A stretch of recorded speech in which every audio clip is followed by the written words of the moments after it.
पाकिस्तान में रोटी और चावल मेरा ख़्याल है पानी के बाद सबसे इम्पॉर्टेंट चीज़, सबसे इम्पॉर्टेंट ख़ुराक है। और पाकिस्तानी रोटी और चावल के बग़ैर रह नहीं सकते। हम सब इसके अंदर शामिल है बिकॉज़ बचपन से हर चीज़ के बारे में हर ख़ुराक से पहले यही बात है कि जी रोटी सबसे इम्पॉर्टेंट है, और अगर उसके अलावा कुछ खाना है तो वो चावल है। और हम भी रोटी चावल खा के ही इतने बड़े हुए, और हमारी आगे जनरेशन, हमारे बच्चे भी रोटी चावल ही खाते हैं बिकॉज़ हमेशा से ये सुनते आए हैं कि रोटी के अंदर ताकत है और चावल बड़े मज़े के होते हैं।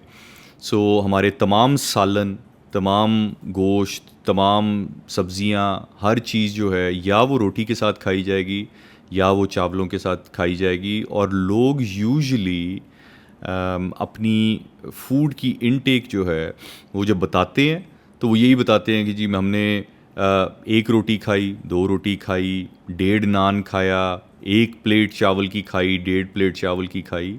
सो रोटी और चावल हमारी पाकिस्तानियों के लिए ख़ास तौर पे, बिकॉज़ यहाँ पे सबसे ज़्यादा इस्तेमाल होता है, बहुत एक नुकसानदेह और डेंजरस फूड है। ठीक है, अल्लाह की नेमत है और सारा कुछ है, अल्लाह की बहुत सारी नेमतें हैं, लेकिन जिस क्वांटिटी में हम रोटी और चावल इस्तेमाल करते हैं उसकी वजह से पिछले साल तक पाकिस्तान डायबिटीज़ की लिस्ट में पूरी दुनिया में नंबर 1 पे था। और ये कोई कोइंसिडेंस नहीं है बिकॉज़ रोटी और चावल कार्बोहाइड्रेट्स हैं, और कार्बोहाइड्रेट्स बॉडी के अंदर जाके शुगर मॉलिक्यूल्स के अंदर कन्वर्ट होती है। और जिस मिकदार की रोटी और चावल, बिकॉज़ सुबह सवेरे या टोस्ट या पराठा एक किस्म की रोटी है, दोपहर में रोटी या चावल, रात में रोटी या चावल, और उस दौरान बिस्किट्स एंड ये और वो, हमारी बॉडी में इतनी शुगर और कार्ब्स हम डेली, और आज से नहीं पिछले 15 20 25 30 सालों से और इससे भी ज़्यादा एज के मुताबिक हम 3 वक्त का खाना, और उसमें प्रीडोमिनेंटली रोटी चावल, पराठे, नान, टोस्ट, ये वो चीज़ें हैं जिन्होंने हमारे खून के अंदर इतनी शुगर बढ़ा दी है। और हम पिछले कितनी दिहाइयों से हाई शुगर लेवल्स के साथ, हाई इंसुलिन लेवल्स के साथ ज़िंदगी गुजार रहे हैं, और किसी ने आज तक इस चीज़ पे ध्यान नहीं दिया। ना किसी डॉक्टर ने ये बात वाज़ेह की और ना किसी न्यूट्रिशनिस्ट ने ये बात वाज़ेह की कि रोटी और चावल और जितनी भी कार्बोहाइड्रेट्स है वो बॉडी के अंदर जाके शुगर में कन्वर्ट होती हैं। और एक प्रॉब्लम ये है कि जब आप ज़्यादा ओवर ईटिंग करते हैं, और पाकिस्तान में ओवर ईटिंग बहुत ज़्यादा है बिकॉज़ ये एक कौमी मशगला भी है ज़्यादा खाना और हर वक्त खाना और बहुत ज़्यादा खाना, जहाँ मिलना खाना खाना। सो उसकी वजह से बदहज़मी होती है, और बदहज़मी के बाद जब आप दवाइयों का इस्तेमाल करते हैं, ओमेप्रोज़ोल्स का इस्तेमाल करते हैं, तो खाना प्रॉपरली डाइजेस्ट नहीं होता। आपके मैदे का एसिड बिल्कुल न्यूट्रलाइज हो जाता है और वो डाइजेस्ट खाना नहीं कर पाता। और ख़ास तौर पे जब कार्बोहाइड्रेट्स और स्टार्चेस जो हैं वो डाइजेस्ट नहीं होती प्रॉपर तरीके से, तो वो मैदे से गुजर के जब आंतों में जाती हैं तो वो आंतों में जाके चिपक जाती हैं, जिसकी वजह से आपको कब्ज़ होती है। और जब आपको कब्ज़ होती है फिर उसकी वजह से आपको फ़ाइबर लेना पड़ता है। अगर आप हाई प्रोटीन डाइट पे हो तो प्रॉब्ली आपकी प्रोटीन जो है वो आंतों में चिपकती नहीं है, जिसकी वजह से आपको प्रोटीन डाइट के ऊपर कभी भी कब्ज़ नहीं होगी। आपको कब्ज़ सिर्फ तब होगी कि अगर आप high carbohydrates, high starch diet के ऊपर हैं, और वो उसके बाद अगर आपका मैदा अपसेट है या मैदा उस तरह से ऑप्टिमली फंक्शन नहीं कर रहा, तो आपको कब्ज़ होने के बहुत ज़्यादा चांसेस हैं। और मेरे पिछले 5 सालों के अंदर मैदे के प्रॉब्लम्स और कब्ज़ से रिलेटेड जो लोग परेशान और परेशानी का इजहार करते हैं, वो इतना प्रोफाउंड है कि मैं ख़ुद कई दफ़ा परेशान हो जाता हूँ कि हर बंदा इस वक्त मैदे की बीमारियों का शिकार है।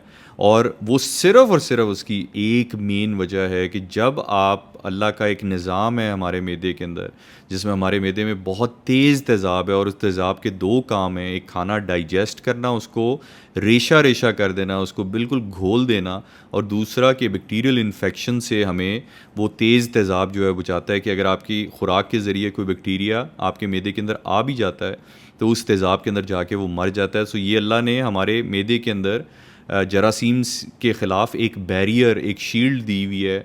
लेकिन जब हम डॉक्टरों के पास जाते हैं और वो हमें ओमेप्राज़ोल देते हैं, तो वो आपके मैदे के एसिड को न्यूट्रलाइज़ करती है, उसकी इफ़ेक्टिवनेस को, उसकी एसिडिटी को बहुत रिड्यूस कर देती है, जिसकी वजह से वही दो काम जिसके लिए हमारे मैदे का तेज़ाब तेज़ होना चाहिए था, वो अब चीज़ें बंद हो जाती हैं। हमारा खाना डाइजेस्ट नहीं होता और हमारी बैक्टीरियल इन्फेक्शन मैदे के अंदर उसके चांसेस बढ़ जाते हैं। एक और बहुत बड़ी प्रॉब्लम ये है कि रोटी और चावल के इस्तेमाल से, क्योंकि ये कार्बोहाइड्रेट्स हैं और हम हमेशा से सुनते आए हैं कि जी बड़ी ताकत है, रोटी के अंदर ताकत है। रोटी के अंदर कोई ताकत नहीं है। प्रोटीन्स के अंदर ताकत है। ताकत का क्या मतलब है? अगर आपकी कोई चीज़ जो आपकी हड्डियाँ और आपके मसल्स को मजबूत करती है, वो आपके लिए ताकतवर है। कार्बोहाइड्रेट्स ना आपकी हड्डियों को मजबूत करती है, ना आपके मसल्स को मजबूत करती है। ये एक फ्यूल है, डेफिनेटली आपको एनर्जी मिलती है, लेकिन ये बुरी सोर्स ऑफ एनर्जी है। बिकॉज़ ये एनर्जी जो है, जब आप शुगर और कार्ब्स लेते हैं, ये आपको क्विक एनर्जी तो देती है, लेकिन साथ साथ शुगर की मकदार जब खून में बढ़ती है तो वो आपके सेल्स को डैमेज करती है। इंसुलिन की मकदार प्रोडक्शन की बहुत ज़्यादा बढ़ जाती है, और अगर कॉन्टीन्यूसली बहुत साल, दिहाइयों में अगर आपके पैनक्रियाज इंसुलिन बनाते रहते हैं, तो बॉडी इंसुलिन रेजिस्टेंट हो जाती है और बॉडी फिर, या पैनक्रियाज जो हैं वो इंसुलिन बनाना कम कर देते हैं या छोड़ देते हैं, जिसकी वजह से जब आप डॉक्टर के पास जाते हैं तो डॉक्टर आपको एक्सटर्नल इंसुलिन देता है कि जी अब आप इंसुलिन लगाएं, बिकॉज आपका जिस्म जो है वो उतनी इंसुलिन बना नहीं रहा। इंसुलिन क्यों बनती है? हमारे जिस्म को बायोलॉजिकल लेवल के ऊपर पता है कि हमारे जिस्म के अंदर शुगर ज़रूरी नहीं है और वो ख़तरनाक है। इसीलिए जब भी हमारे बॉडी के अंदर या खून के अंदर शुगर की मकदार बढ़ती है, तो इंसुलिन का काम ही सिर्फ ये है कि इंसुलिन प्रोड्यूस होती है, वो शुगर मॉलिक्यूल्स को इकट्ठा करती है और वो आपके बॉडी के सेल्स के अंदर, और ख़ास तौर पे फैट सेल्स के अंदर, वो शुगर को डिपॉज़िट कर देती है। जिसकी वजह से अगर आप शुगर और कार्ब्स बहुत ज़्यादा लेते हैं, और अगर आप रोटी और चावल और ओट मील और रस और ब्रेड, इस तरह की चीज़ें जो तमाम कार्बोहाइड्रेट्स हैं, वो अगर आप खाते हैं, तो आपके जिस्म के अंदर चर्बी जो है वो बढ़ना शुरू हो जाती है। बिकॉज जिस मिकदार की रोटी चावल हम खाते हैं, उतनी एक्सरसाइज हम कर नहीं पाते और उतनी एनर्जी हम बर्न नहीं कर पाते। सो जो एक्स्ट्रा एनर्जी होती है वो फ़ैट की शक्ल इख्तियार कर लेती है। सो अगर आप अपने आप को देखें, अपने इर्द गिर्द देखें, और अगर आपके जिस्म के ऊपर चर्बी है, दैट मीन्स आप अपनी ज़रूरत से ज़्यादा खुराक ले रहे हैं। और एक जो 3 वक्त का खाना हमारे कल्चर का हिस्सा बन गया है, ना तो इसकी बायोलॉजिकल लेवल के ऊपर ज़रूरत है, और ना हमारे मज़हब के अंदर इस चीज़ का कोई प्रेसिडेंट है कि जी हमने 3 वक्त की रोटी, 3 वक्त का खाना खाना है। हमारे रिलीजन के अंदर भूख रख के खाने का एक कॉन्सेप्ट है। एक खजूर के ऊपर पूरा पूरा दिन गुजर जाता था, 3-4 दिन के बाद आपको कोई मुनासिब मील मिलता था। सो हमारा जिस्म अल्लाह ने बनाया ही इसलिए है कि हम बहुत थोड़ी सी एनर्जी को अपने जिस्म में स्टोर कर लें, जो अगले काफ़ी दिन हमें गुजार जाए। लेकिन जिस मकदार की एनर्जी हम अपने जिस्म में स्टोर कर रहे हैं, वो मेरे ख़्याल में मतलब महीनों की एनर्जी हम एक एक दिन में स्टोर कर रहे हैं, और इतनी एनर्जी की हमारे जिस्म को ज़रूरत नहीं है। शुगर और कार्ब्स का एक और प्रॉब्लम ये है कि जब आप बहुत सारी सुबह सवेरे अगर आप टोस्ट या पराठा या रोटी खाते हैं, तो आपकी शुगर लेवल्स जो हैं वो एकदम से स्पाइक करते हैं, बिकॉज वो कार्बोहाइड्रेट शुगर में कन्वर्ट हो जाती है, जिसकी वजह से जैसे ही आपका शुगर लेवल हाई होता है, आपको डोपामीन रिलीज़ होती है, जिसकी वजह से आप थोड़ी देर के लिए एक्साइटेड और हैप्पी फील करते हैं। लेकिन जब इंसुलिन रिलीज़ होती है और वो उस शुगर लेवल्स को आपके खून से निकालती है, तो आपका एकदम से शुगर ड्रॉप आता है, जिसकी वजह से आप लथार्जिक और वीक और लेज़ी फील करते हैं। एंड देन उस पॉइंट के ऊपर आपको दोबारा से कुछ खाने का, और ख़ास तौर पे कुछ मीठा खाने का दिल करता है। आप फिर मीठा खाते हैं, आपके ब्लड के अंदर फिर शुगर आती है, एंड देन फिर इंसुलिन प्रोड्यूस होती है, एंड देन वो फिर आपको एक क्रैश आता है। सो ये सारा दिन स्टार्टिंग फ्रॉम द ब्रेकफास्ट, सुबह के टाइम पे वहाँ से स्टार्ट होता है कि आप अप एंड देन फिर डाउन, एंड देन फिर उसके बाद अप और फिर डाउन, और ये सिलसिला पूरा दिन चलता रहता है। अगर आप सुबह सवेरे मीठे से स्टार्ट करेंगे, तो आपका सारा दिन लाउजी और लथार्जिक गुजरेगा, और ये एक बड़ी अजीब सी फीलिंग है, और हम इस फीलिंग के आदी हो चुके हैं। हमारा ये सिलसिला सिर्फ नाश्ते पे ख़त्म नहीं होता। ये देखें, नाश्ता, ब्रेड, पराठा, रोटी, ये एक नॉर्मल हर घर की स्टेपल एक नाश्ता है। और अगर आप दोपहर का खाना देखेंगे, तो उसमें भी आपके पास ऑप्शन ही कोई नहीं है, रोटी और चावल है। रात की आपकी ऑप्शन क्या है? रोटी और चावल। अगर आपको रात को आपने रोटी और चावल खा ली है, सुबह सवेरे आपकी इंसुलिन स्पाइक इसलिए आएगी, आपको एलिवेटेड शुगर लेवल्स इसलिए आएंगे, फास्टिंग शुगर वो इसलिए एलिवेटेड आएगी बिकॉज रात की कार्बोहाइड्रेट्स जो हैं वो शुगर में कन्वर्ट सुबह तक हो चुकी हैं। फिर आप सुबह सवेरे दोबारा से टोस्ट, पराठा, रोटी वो आप खाएंगे जो कि दोपहर तक शुगर में कन्वर्ट हो जाएगी। फिर दोपहर को आपने दोबारा रोटी और चावल खाने हैं, फिर रात को दोबारा रोटी चावल खाने हैं। हम 24 घंटे में अपनी बॉडी के अंदर इतनी शुगर पंप कर रहे हैं, और ये तो 3 वक्त का खाना है, और इसके दरमियान में स्नैकिंग और चाय के साथ बिस्किट्स और रस और चिप्स और पिज़्ज़ाज एंड बर्गर्स एंड ये सारी चीज़ें, और पेस्ट्रीज एंड बेकरी की आइटम्स, और उसके अलावा मीठा और चॉकलेट्स। हम इतने बुरे तरीके से शुगर और कार्ब्स में घिर चुके हैं कि आपके इर्द गिर्द जितनी एडवर्टिजमेंट है, आपके इर्द गिर्द जितनी भी खुराक की तरफ रसाई है, उस सब में शुगर और कार्ब्स हैं। और ये इतना कॉमन हो गया है कि लोग यहाँ तक अब कहते हैं कि जी अच्छा ये नहीं खाएंगे तो फिर क्या खाएं, मर जाएं, भूखे रह जाएं, मिट्टी खाएं, क्या खाएं, हवा खाएं। लोग बहुत मतलब रिटेलिएट करते हैं, रिएक्ट करते हैं इस बात पे, बिकॉज पिछले 20, 25, 30, 50 सालों में हमारे पास रोटी और चावल, टोस्ट, पराठे, नान के अलावा ऑप्शन ही कोई नहीं रह गई हमारे हर घर के अंदर। और ये स्टेपल, हमने कभी सोचा भी नहीं इस बारे में कि हमारे पास और ऑप्शन क्या है। आज फॉर एग्जांपल एक्सपेरिमेंट के तौर पे मैं अभी ये वीडियो देखते हुए अगर मैं आपको कहूँ कि आप रोटी, चावल, टोस्ट, पराठे, नान, सब्जियां और फल, इसके अलावा अगर आप कोई अपना मील सोच सकें तो आप क्या सोचेंगे? मैं आपको गारंटी करके कह सकता हूँ आपके जहन में कोई चीज़ ही नहीं आएगी कि आप एक प्रॉपर मील क्या खा सकते हैं। अगर रोटी, चावल, टोस्ट, पराठे, सब्जियां, नान, फल या आपकी डाइट में से निकल जाएं तो आप एक्चुअली एक प्रॉपर मील क्या ले सकेंगे? ये लोग इस पे आके एकदम से शॉक हो जाते हैं, ब्लैंक हो जाते हैं कि जी अब हम क्या खाएं। जिस चीज़ की एक्चुअली हमारे जिस्म को ज़रूरत थी वो प्रोटीन्स थी, और प्रोटीन्स हमने over a period of decades strategically बिल्कुल अपनी डाइट से निकाल दी। अंडे नहीं खा सकते बिकॉज कोलेस्ट्रॉल बढ़ता है, हालांकि कोलेस्ट्रॉल जिस्म खुद बनाता है और वो आपकी जिस्म की ज़रूरत है। कोलेस्ट्रॉल 250 कोलेस्ट्रॉल नॉर्मल कोलेस्ट्रॉल है, और 200 से नीचे कोलेस्ट्रॉल जो है वो आपके लिए डेंजरस है, बिकॉज कोलेस्ट्रॉल आपके हार्मोन्स बनाता है। कोलेस्ट्रॉल आपकी तमाम सेल्स की लाइनिंग क्रिएट करता है। कोलेस्ट्रॉल आपके दिमाग को उसकी ज़रूरत है। कोलेस्ट्रॉल एक बहुत इंपॉर्टेंट चीज़ थी, लेकिन क्योंकि मेडिकल इंडस्ट्री ने, फार्मा ने स्टैटिन्स बेचनी थी, तो हम सबको उन्होंने कोलेस्ट्रॉल कम करने की ड्रग्स पे लगा दिया। कोलेस्ट्रॉल कम करने से आपकी इम्यून सिस्टम बहुत बुरे तरीके से हिट होता है, आपका टेस्टोस्टेरोन लेवल बहुत बुरे तरीके से हिट होता है। सो लोग इतने जो कमज़ोर और फील करते हैं बिकॉज आपका टेस्टोस्टेरोन ही नहीं बन रहा, आपके हार्मोन्स ही नहीं बन रहे, बिकॉज आपकी जिस्म के अंदर कोलेस्ट्रॉल ही नहीं है, और आप दवाइयाँ खाई जा रहे हैं कोलेस्ट्रॉल कोलेस्ट्रॉल कोलेस्ट्रॉल कम करने के लिए, एंड देन वो आपको बुरे तरीके से आपके जिस्म को डैमेज करता है। So cholesterol was never a problem. अंडे हमने उस चक्कर में बैन कर दिए, चिकन हमने बैन कर दिया कि जी चिकन ये और वो, और चिकन को टीके लगते हैं और उसको वैक्सीन लगती हैं। टीके तो हमें भी लगते हैं जी, वैक्सीन्स तो हमें भी लगती हैं, एंटीबायोटिक्स तो हम भी खाते हैं, लेकिन हमारे जिस्म में अल्लाह ने एक फ़िल्ट्रेशन का निज़ाम बनाया है जो जानवरों के अंदर भी बनाया है। देसी मुर्गी बहुत अच्छी है, एक हेल्दी आदमी बहुत अच्छा है, लेकिन जो थोड़ा सा जंक फूड खाता है या ओवरवेट है वो इंसान ही है, और उसका सारा बाकी फंक्शंस भी बिल्कुल ठीक काम कर रहे हैं। उसी तरीके से जो मुर्गियां जिनको टीके लगते हैं या उनको हार्मोन या ये एंटीबायोटिक्स वगैरह मिलती हैं, उनका एक फिल्ट्रेशन का सिस्टम है जो उनके बॉडी से ये टॉक्सिन्स को खारिज कर देता है। सो अगर ब्रॉयलर मुर्गी अंडा देती है तो उसमें से चूज़ा ही निकलता है।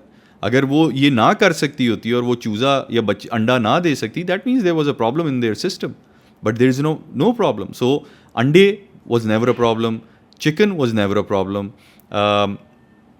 रेड मीट हमने बिल्कुल बैन कर दिया कि जी रेड मीट कोलेस्ट्रॉल बढ़ाता है, जिस तरह पहले का कोलेस्ट्रॉल प्रॉब्लम नहीं था।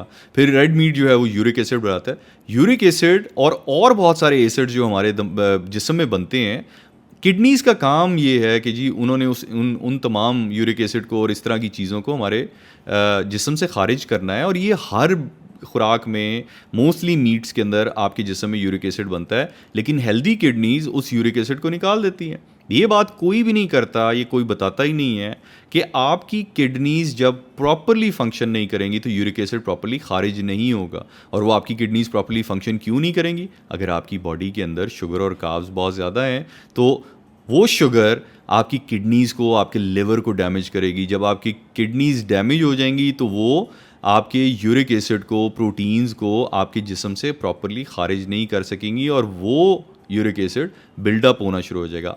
हम लोगों ने मीट तो बंद करवा दिया, लेकिन हमने शुगर और कार्ब्स वहीं पे रखी। डायबिटीज़ जो है वो शुगर की मौजूदगी के बगैर हो ही नहीं सकती, एग्जिस्ट ही नहीं करती। बिकॉज डायबिटीज़ क्या है? आप डॉक्टर के पास जाएंगे, अपना ब्लड टेस्ट करवाएंगे, उसने आपके ब्लड टेस्ट के अंदर शुगर मॉलिक्यूल्स, कितने मिलीग्राम ऑफ शुगर आपके खून में एक टाइम पे है, वो चेक करना है। और वो कोई और साइंस नहीं है, शुगर मॉलिक्यूल्स चेक करने हैं, कितने मिलीग्राम शुगर आपके खून के अंदर है, इससे पता लगेगा कि जी आपका शुगर लेवल क्या है। शुगर अगर आपके जिस्म में आ ही कहीं से नहीं रही तो जिस्म अपनी तरफ से शुगर थोड़ी बनाता है। शुगर जब भी आएगी आपको खुराक से आएगी, या वो चीनी से आएगी, या मीठे से आएगी, या रोटी चावल तोस पराठे नान सब्जियां और फलों से आएगी। हम हमेशा डॉक्टर्स जो हैं वो सबसे पहली चीज़ इजी जो है वो बंद करा देते हैं कि जी मीठा और चीनी बंद कर दें, ऑब्वियस सी चीज़। लेकिन डायबिटिक पेशेंट को वो कहेंगे जी आप इंसुलिन लगाएं, मेरे पास आएँ, मैं ये चेक करवाएं, वो टेस्ट करवाएं, ये गोली है, ये दवाई है, ये सिरिंज है, ये लगाते रहें। और अच्छा आप रोटी चावल खाएं, कोई बात नहीं है, रोटी चावल खाएं। रोटी चावल इज़ शुगर।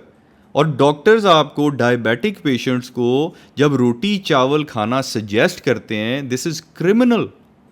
एक बंदा जिसको एक प्रॉब्लम है, एक चीज़ से उसकी बॉडी के अंदर टॉक्सिन्स क्रिएट हो रहे हैं और आप उसको वही चीज़ दे रहे हैं साथ में, और लेकिन साथ में कह रहे हैं कि जी ये गोली खा ले। मुझे तो इस पॉइंट की कभी समझ नहीं आई डॉक्टर्स की कि या तो डॉक्टरों को पता ही नहीं है, या डॉक्टर्स न्यूट्रिशन पढ़ते ही नहीं और नहीं पढ़ते। डॉक्टर्स की 7 साल की डिग्री के अंदर न्यूट्रिशन की कोई सब्जेक्ट ही नहीं है, ना ये डाइट पढ़ते हैं ना न्यूट्रिशन पढ़ते हैं। सो दे हैव नो आइडिया कि खुराक जो है वो आपके जिस्म पे किस तरह असरअंदाज होती है। किसी ने, और ये आज की बात नहीं है, ये मैं कोई नई बात नहीं कर रहा, ये बातें पिछले 50-60 सालों से American journal, American medicine, American मतलब ये आपकी मेडिसिन के अंदर ये मौजूद है, इसके ऊपर पेपर्स मौजूद हैं, रिसर्च मौजूद है।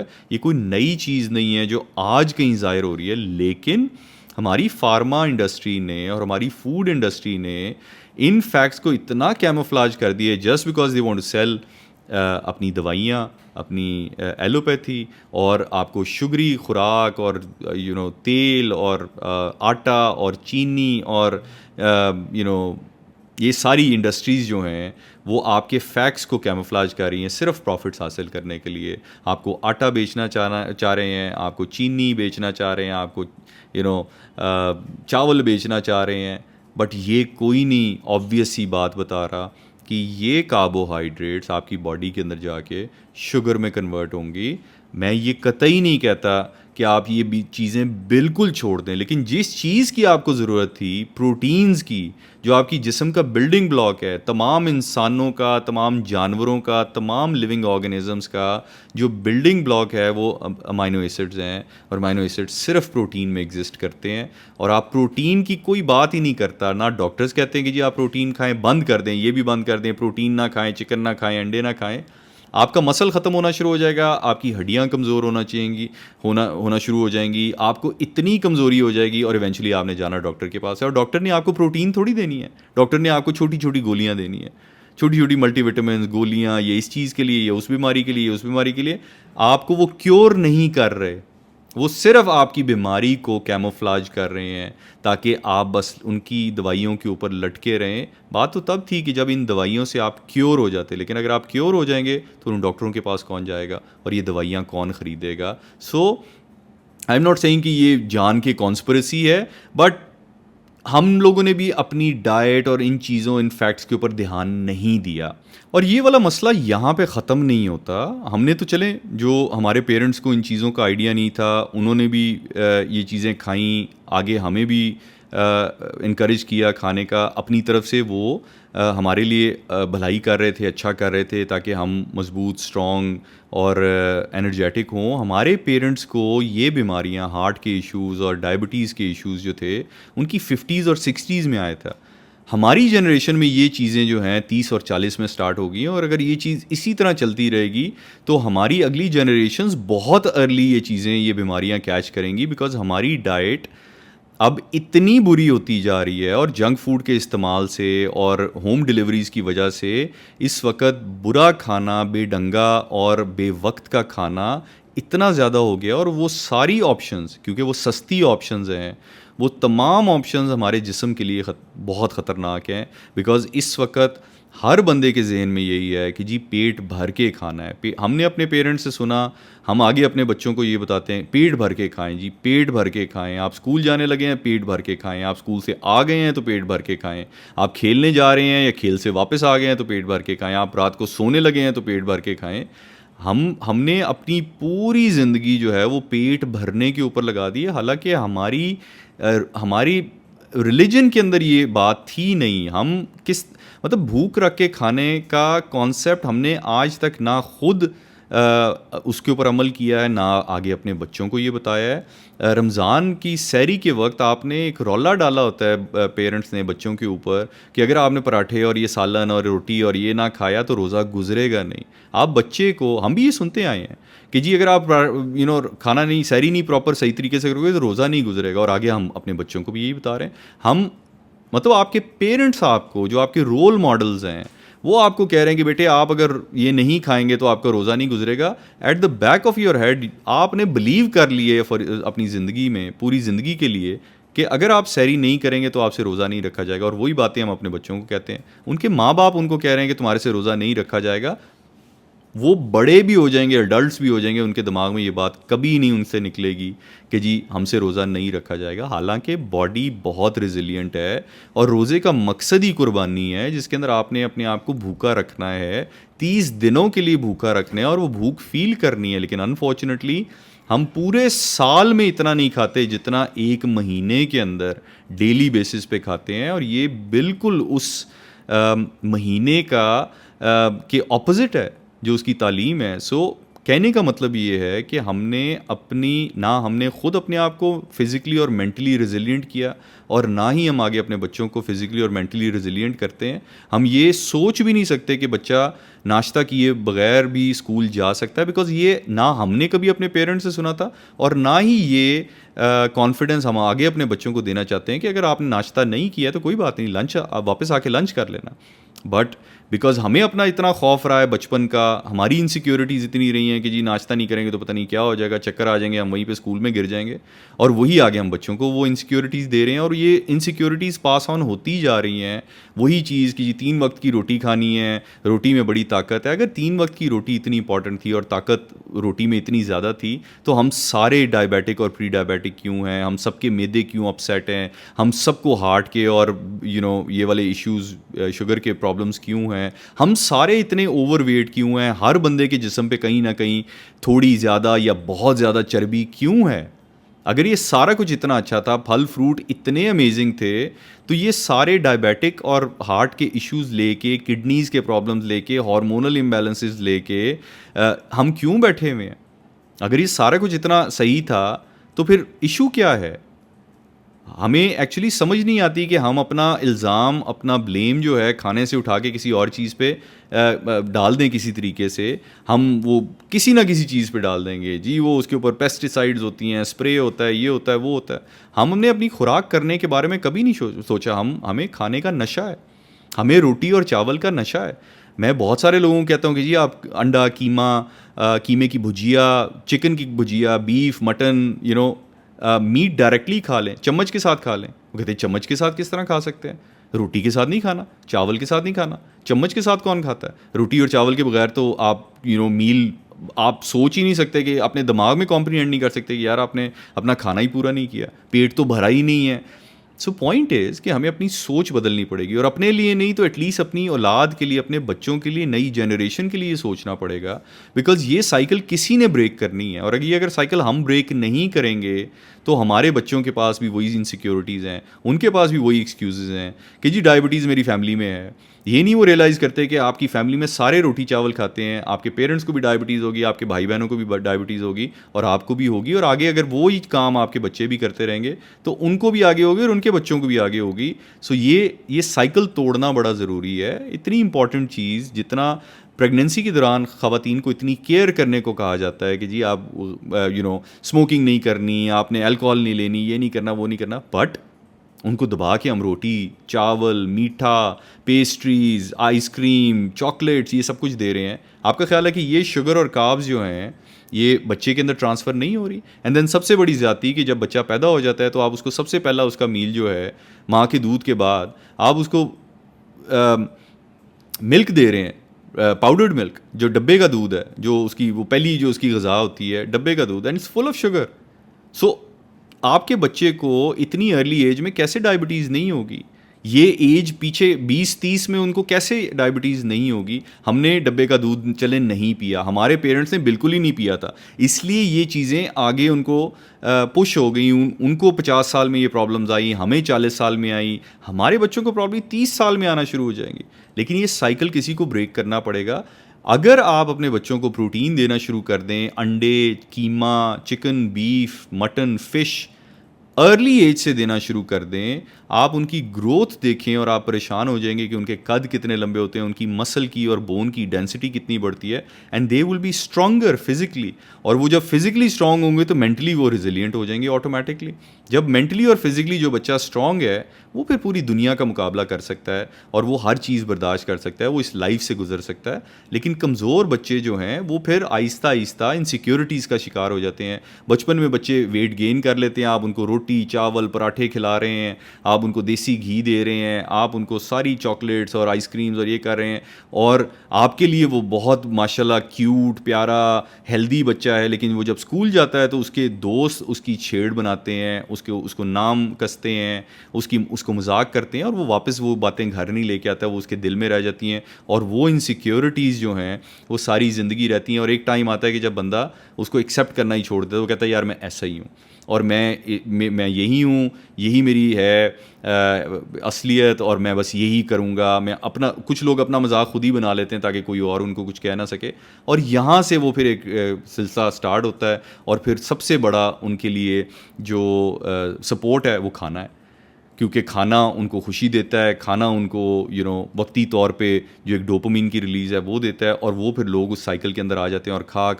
खा के अपनी सेहत ख़राब करते हैं।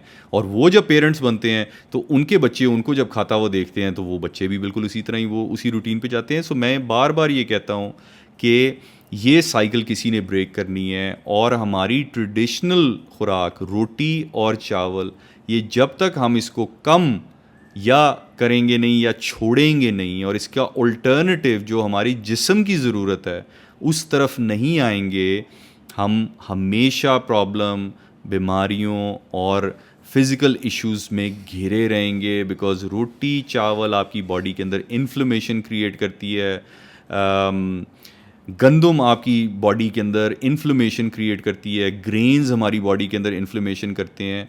ये हमारी बॉडी की एक फ़िज़िकल रिक्वायरमेंट नहीं है। हम शौक़ से, जायके के लिए, मज़े के लिए तो खा सकते हैं, लेकिन जिस्म की ज़रूरत प्रोटीन और हेल्दी फ़ैट्स हैं। कार्बोहाइड्रेट्स नॉन एसेंशियल है, हमारे जिस्म को इसकी ज़रूरत नहीं है।